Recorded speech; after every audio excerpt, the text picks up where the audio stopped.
Start. Namaskaram, I am Ritu Adarsh from class 3F.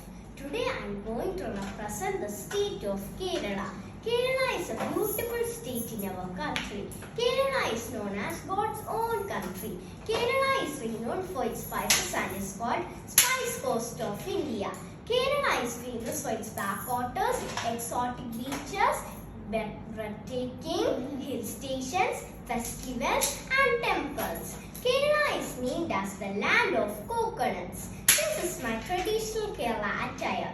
In Kerala, the lungi, also called kali, is worn by both men and women.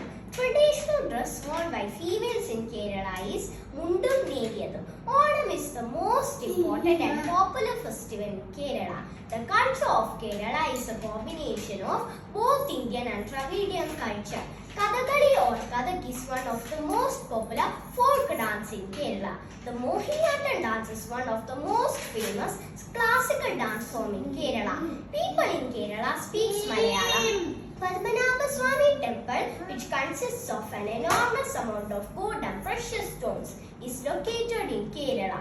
Kerala is famous for being a pioneer in Ayurveda. The capital of Kerala is Thiruvananthapuram. And finally, I am proud to be a Keralite. Thank you.